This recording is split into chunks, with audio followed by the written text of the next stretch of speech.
बैसिकी की आज विदाई थी। बड़ी धूमधाम से बेटी की हर छोटी बड़ी ख्वाहिश का ध्यान रखते हुए बैसिकी के मम्मी पापा बेटी की विदाई की तैयारी कर रहे थे। पूरे रीत रिवाजों के साथ बैसिकी अपने मायके से ससुराल विदा हो गई। आज ससुराल में बैसिकी का पहला दिन था। चारों तरफ धूम मची हुई थी। सभी लोग खुश दिखाई दे रहे थे। चारों तरफ गहमा गहमी का माहौल था। बैसिकी अपनी जेठानी, ननदों, चाची इत्यादि की हंसी ठिठोली के बीच लाल पड़ रही थी।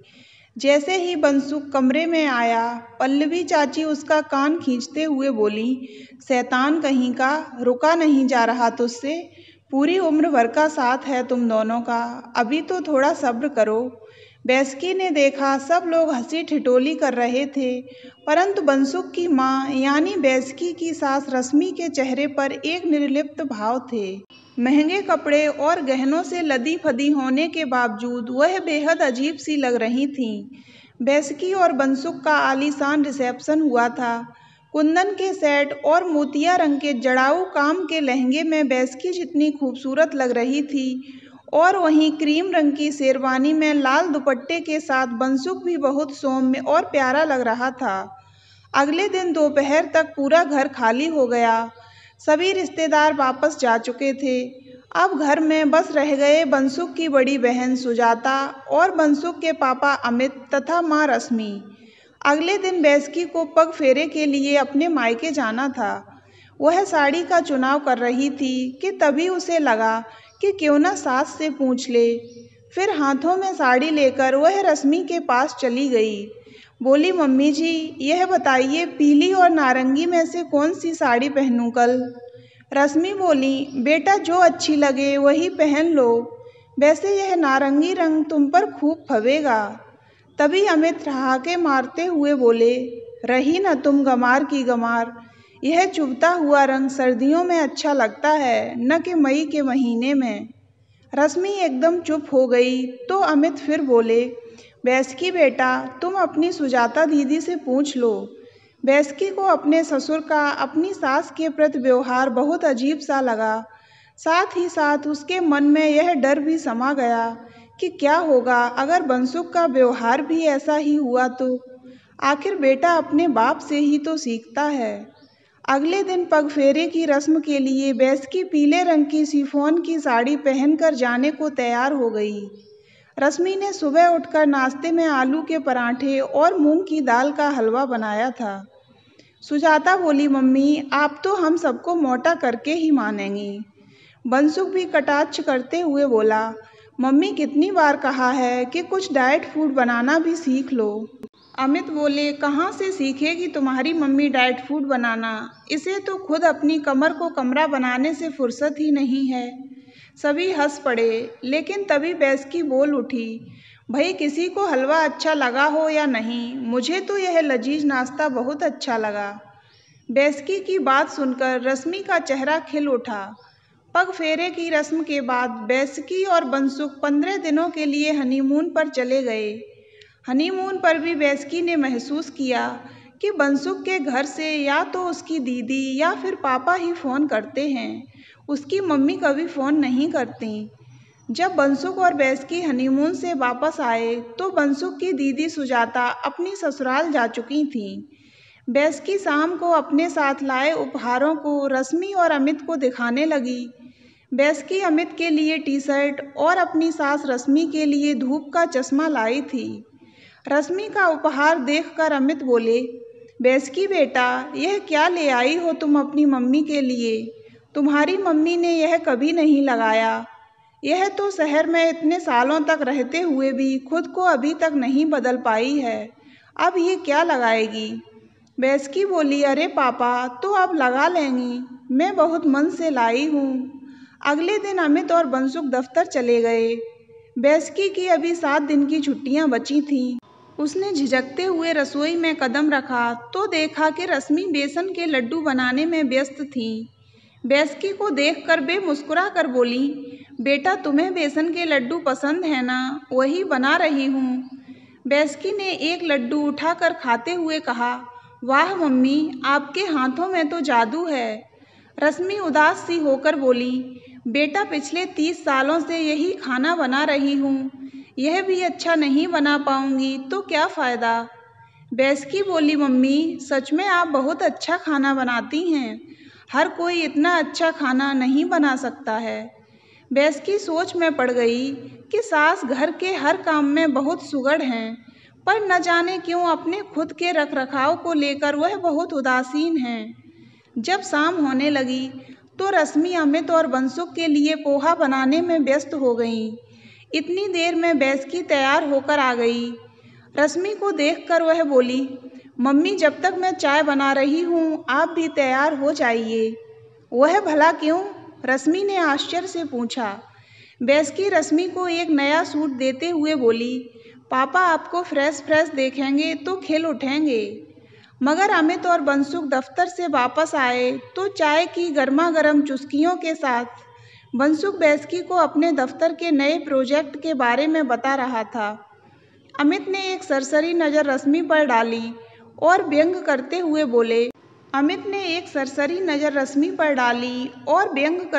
बोले काश मैं भी किसी से दफ्तर के तनाव को डिस्कस कर सकता, केवल पोहा ही तनाव को कम नहीं कर सकता है।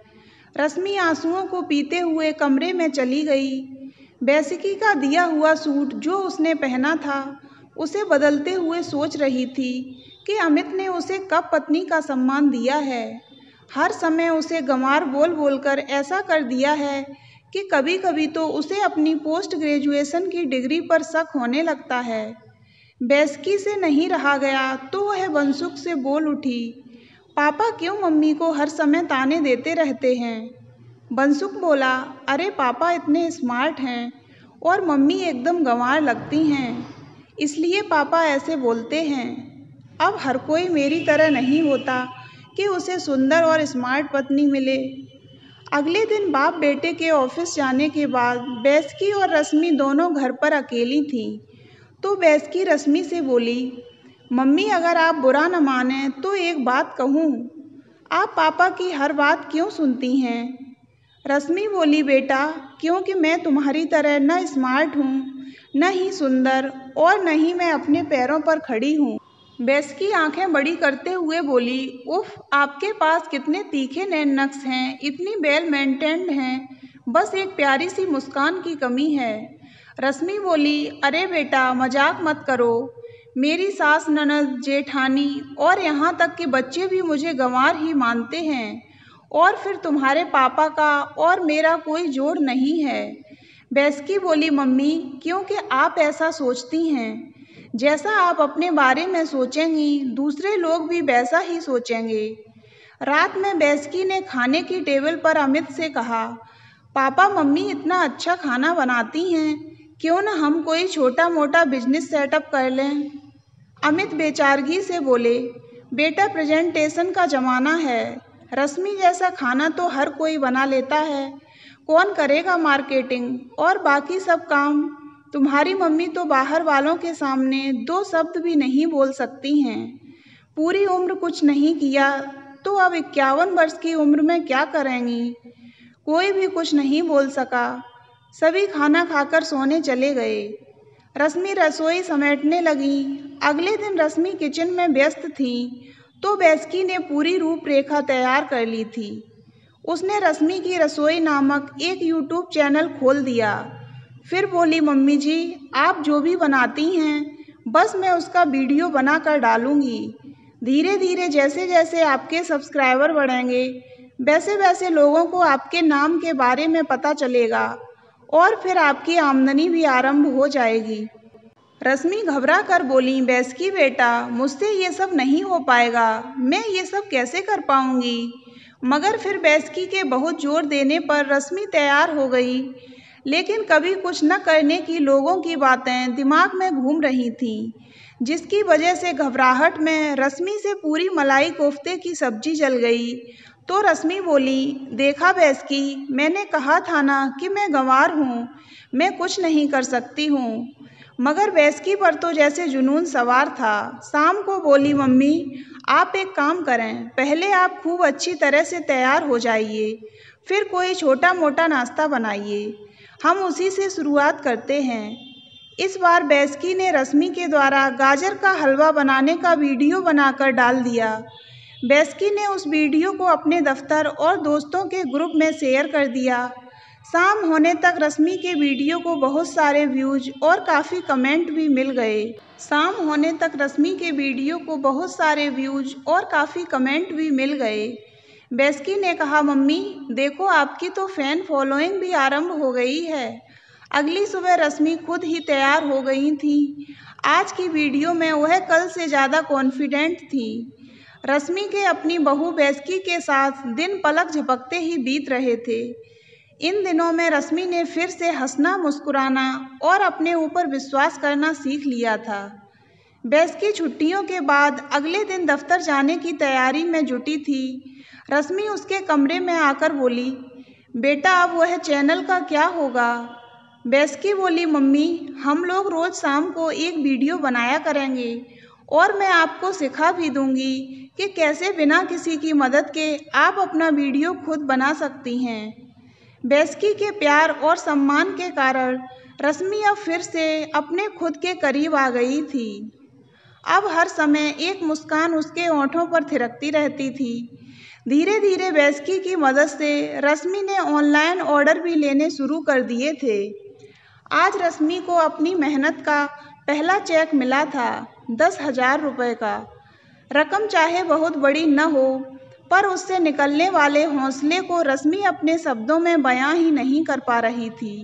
जो रश्मि अब तक लोगों की नज़रों में फूहड़ और गंवार थी, यहाँ तक कि अमित जी खुद अपनी पत्नी के इस बदले हुए रूप पर आश्चर्यचकित थे। बंसुक बोला, मम्मी बहू ने तो आपकी काया ही पलट कर दी। इस पर बैस्की बोली, नहीं बंसुक, हुनर तो पहले से ही था मम्मी में, बस उन हौसलों को उड़ान देनी थी। रश्मि को सबकी बातें सुनकर ऐसा लगा कि बहुत दिनों से अपनी ज़िंदगी की बंद पड़ी खिड़कियां खुल गई हैं और एक नई रेसिपी की खुशबू उन खुली खिड़कियों से आ रहे हवा के झोंकों के साथ उसके मन को महका गई हो। तो दोस्तों, अगर आपको ये कहानी अच्छी लगी हो तो वीडियो को लाइक करें और ऐसी ही अन्य कहानियाँ सुनने के लिए हमारे चैनल को सब्सक्राइब अवश्य करें।